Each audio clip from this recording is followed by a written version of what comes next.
Salut les chéris, je vous retrouve pour une vidéo recyclage encore une fois.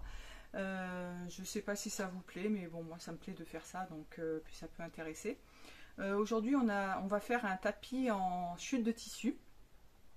Il existe différentes manières de faire ce genre de projet. Je vous laisserai des petites vidéos ou des photos que je trouverai sur internet pour vous montrer un petit peu les différents processus. Il y a le simple patchwork, voilà, assembler des carrés de tissu ou des rectangles, qu'importe, que vous matelassez.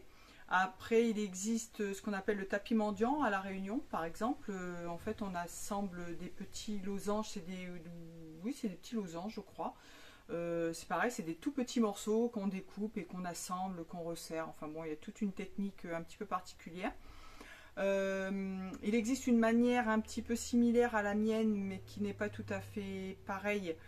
Enfin, c'est pas ma manière à moi, hein, celle que je vais vous montrer, mais c'est celle que je vais pratiquer, que je vais vous montrer.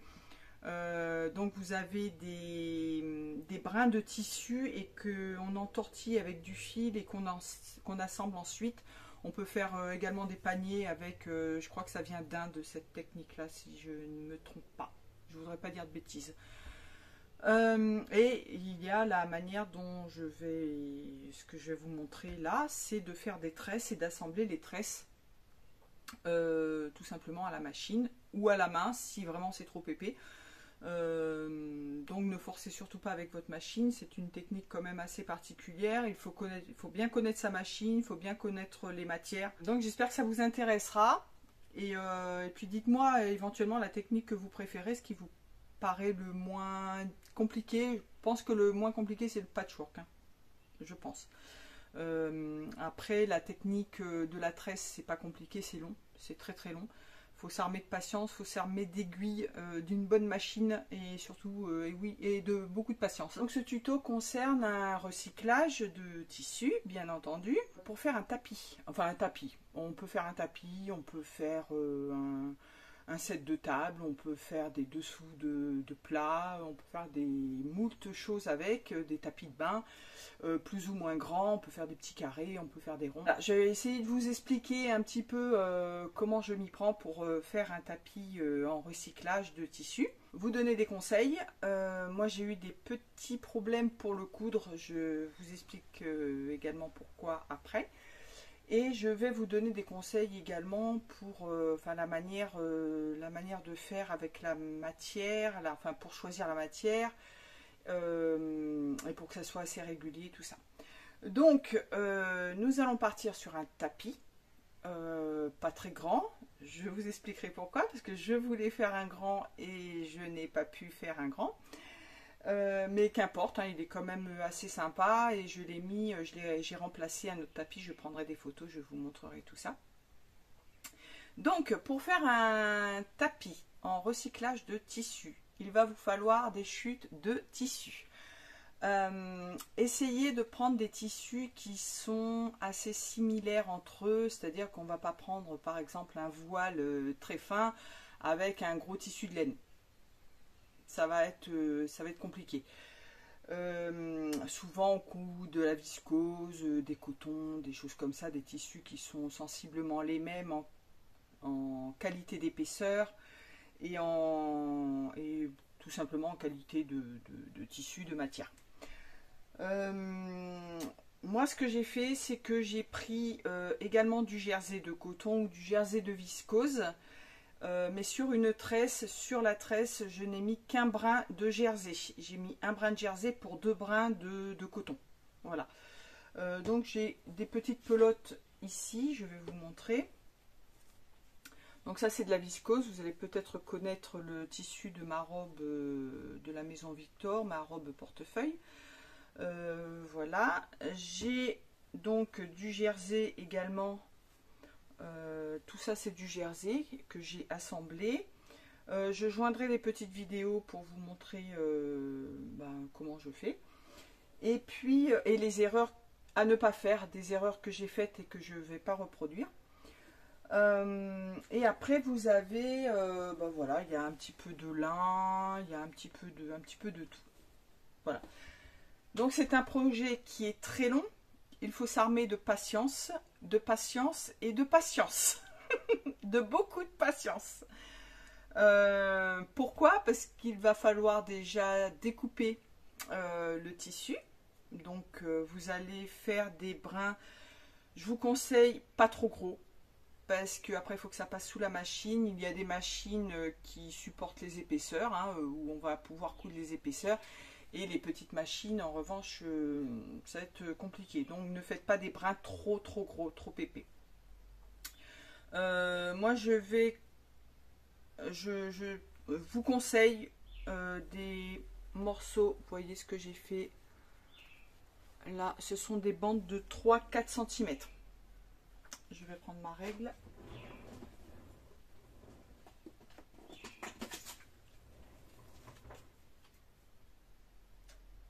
Ouais, 3-4 cm.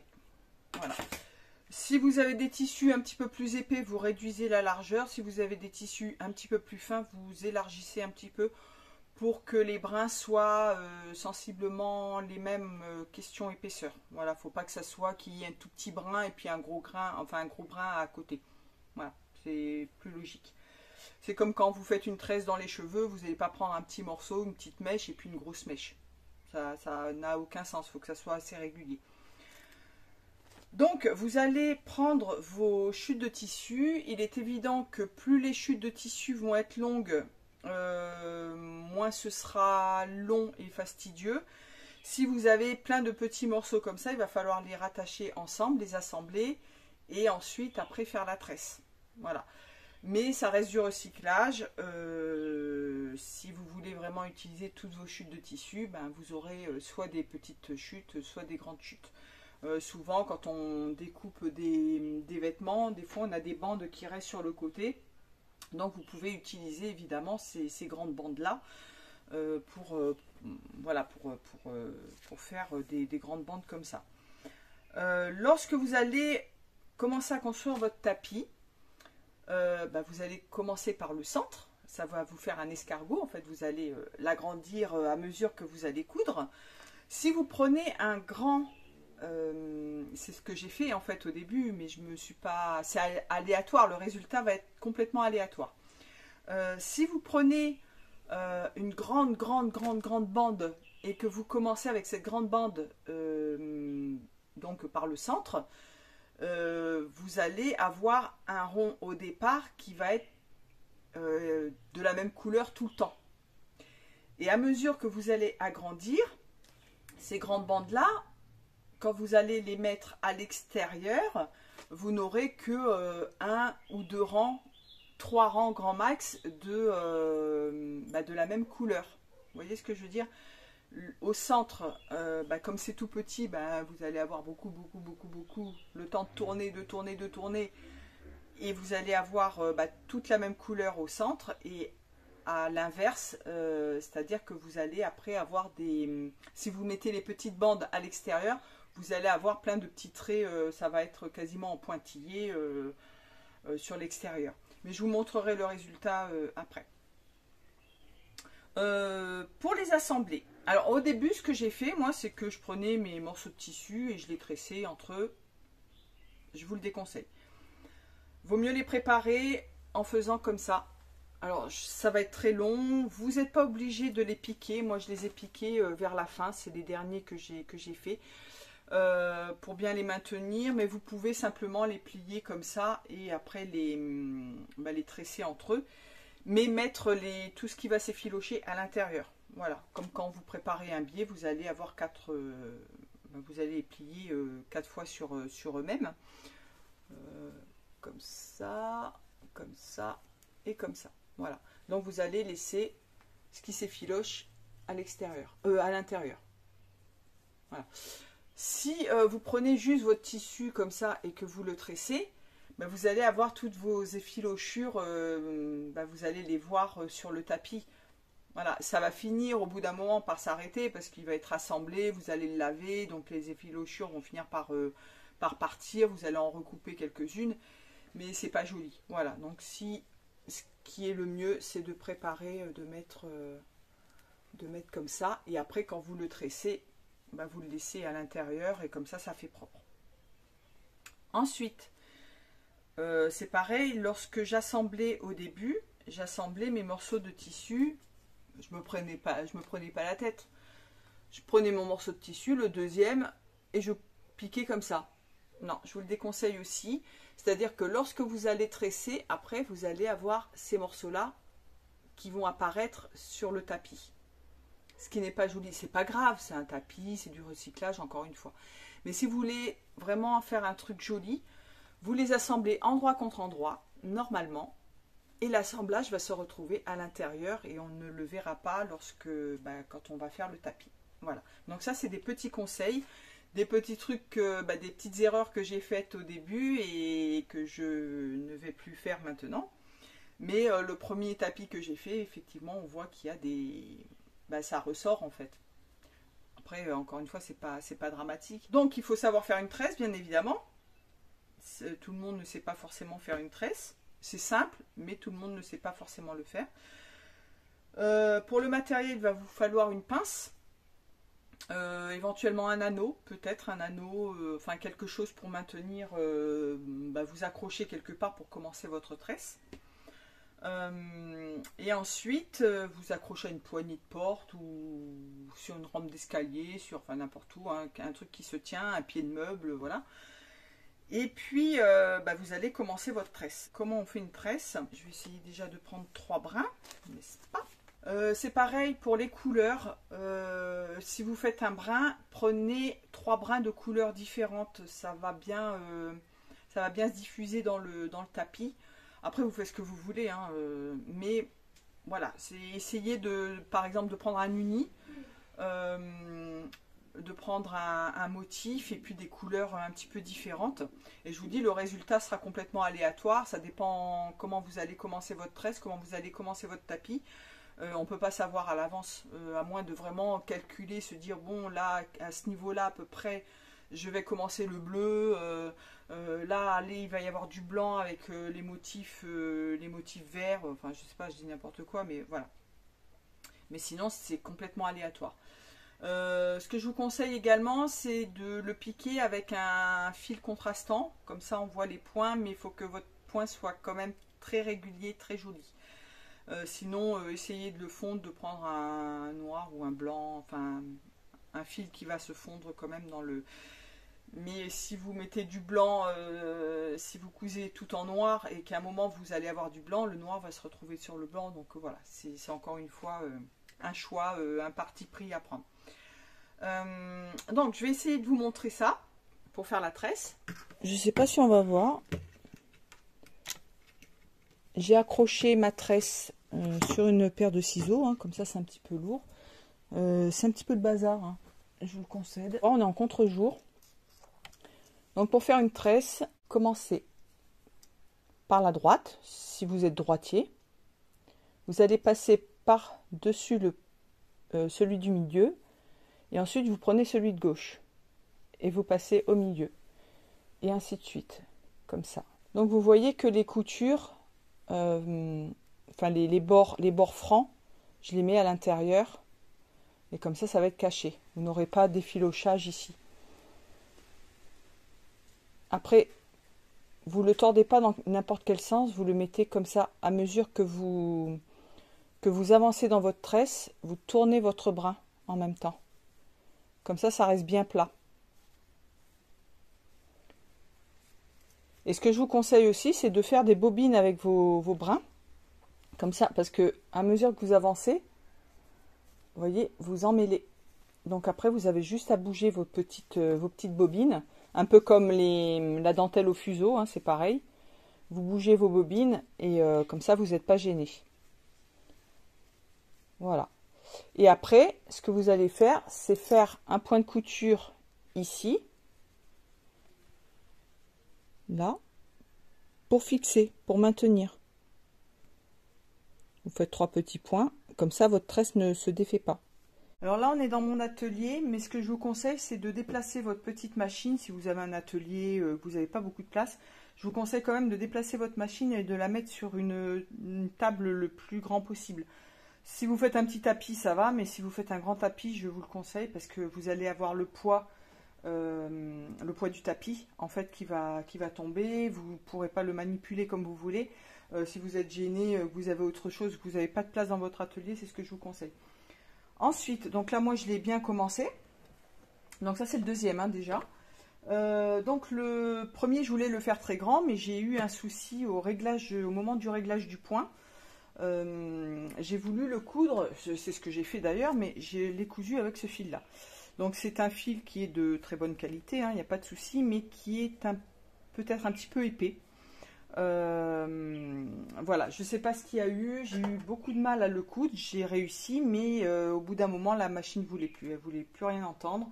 J'ai changé d'aiguille, j'ai changé le point, enfin j'ai le réglage du point, enfin, j'ai changé les canettes, j'ai fait tout plein de réglages, donc je vous conseille quand même de faire des réglages avant de coudre votre tapis.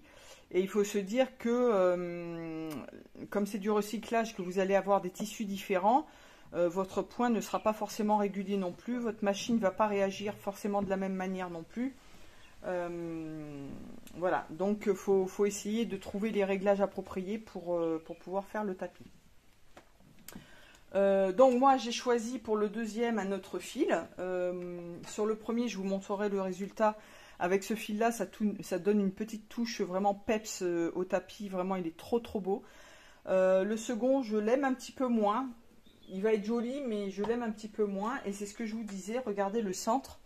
C'est que bon, il y a juste ce petit bout là au début, et après vous avez un grand espace comme ça, parce que la tresse était très grande. Les très grandes tresses, si vous voulez pas cet effet là, je vous conseille de les mettre plutôt vers l'extérieur.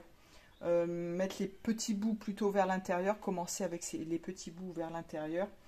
Ça va être des bouts de 20, 30, allez même 40 cm ça va aller. Mais les tresses qui font plusieurs mètres, je vous conseille de les mettre plutôt à l'extérieur. Une troisième chose, lorsque vous allez commencer votre tapis, pourquoi je vous ai dit de mettre du jersey dedans?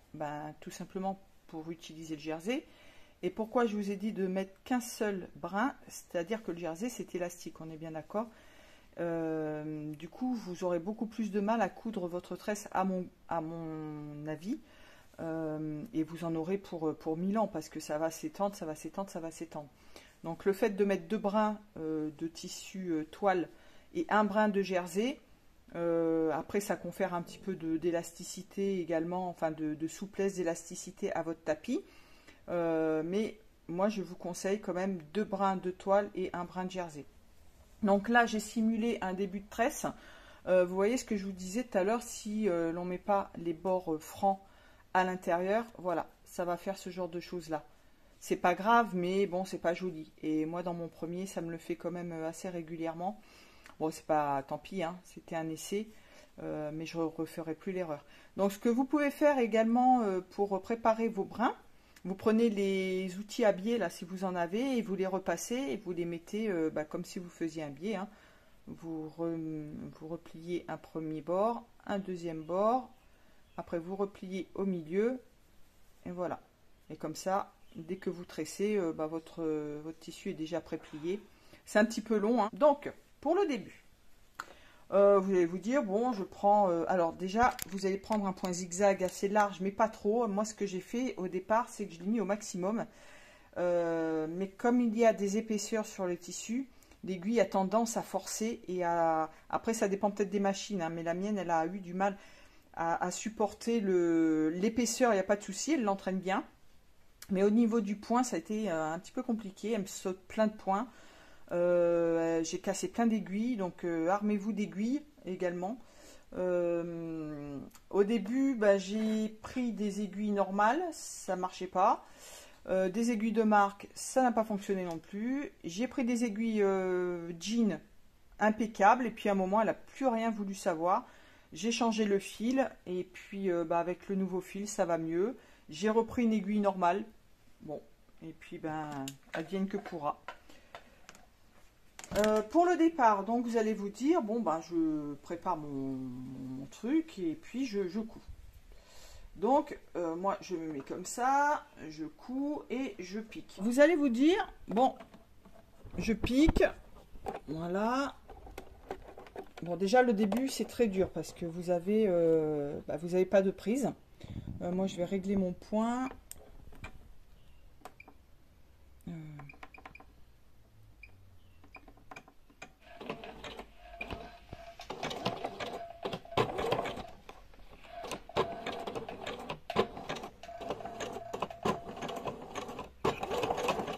Alors il faut que le zigzag prenne les deux parties pour le maintenir, hein. On est bien d'accord, je vais prendre mes... Voilà, il faut que ça prenne ce bord-là, puis ce bord-là, les deux en même temps. Donc un coup à droite, un coup à gauche, le zigzag. Je ne sais pas si vous voyez. Là, moi, comme j'ai commencé, ça paraît bien. Mais c'est pas bon. Parce que, à mesure que vous allez avancer, que vous allez faire votre escargot, là, vous allez avoir de la matière qui va se mettre ici. Vous allez avoir votre tapis. Vous ne pourrez pas le mettre en dessous votre machine au bout d'un moment. Il sera trop gros. Donc, il ne faut pas commencer de ce côté-là. Vous voyez, là, moi, j'ai commencé avec le brin à gauche. Il faut commencer avec le brin à droite. Je vais vous montrer la différence. Donc, vous voyez, là, j'ai le brin à droite.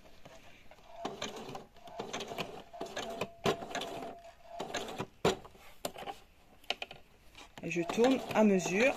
Le début est très compliqué, hein.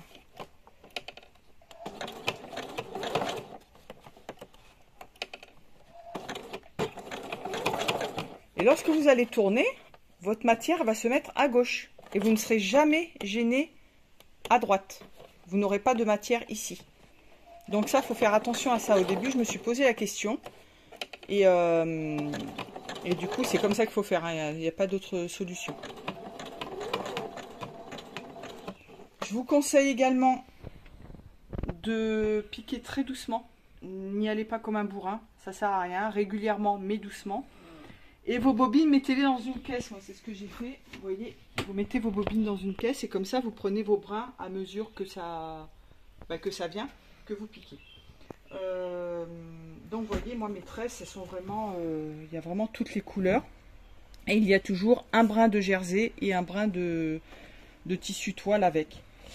Et donc, voilà, c'est tout ce que je peux dire. Je vous montre le résultat du premier. Il est magnifique. Franchement, il est trop beau, celui-ci. Et vous voyez que je ne sais pas si je vais pouvoir retrouver. Ben, c'est pour ça que, bon, s'il y a des petits accros, des petits trucs comme ça, vous voyez, le début, c'est un peu compliqué. Ah oui, ce que je voulais vous dire aussi, c'est surtout au début, vous voyez, ça a tendance à remonter comme ça. Faut surtout pas tirer, au contraire, il faut le pousser peut-être un petit peu, le brin, à mesure que vous tournez. Parce que ça a tendance, du coup, à resserrer comme ça.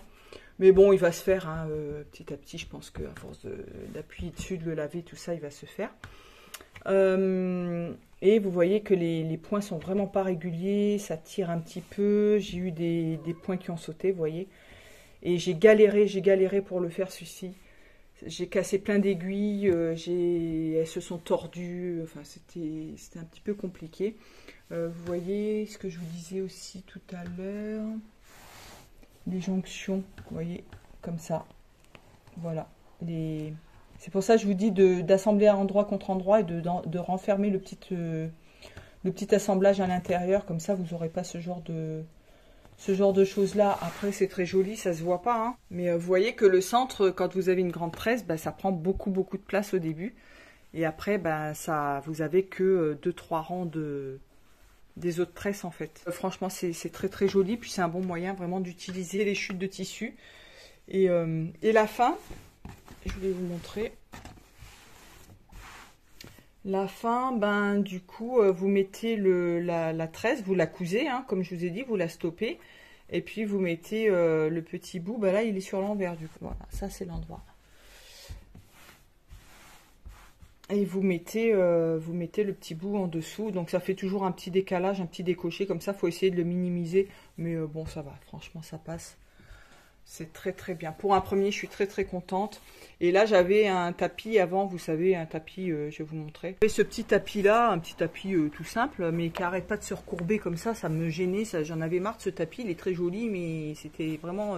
c'est antidérapant, mais c'est pas pratique parce qu'il n'arrête pas de se retourner. Et du coup, l'autre, bah, il reste bien plat. Donc ça c'est cool. J'ai quand même essayé de mettre des petites, c'est des petits carrés, ça fait des petits double face, genre double face, pour qu'il soit antidérapant parce qu'il a tendance à glisser ici sur le parquet. Mais franchement il est très bien, c'est très joli.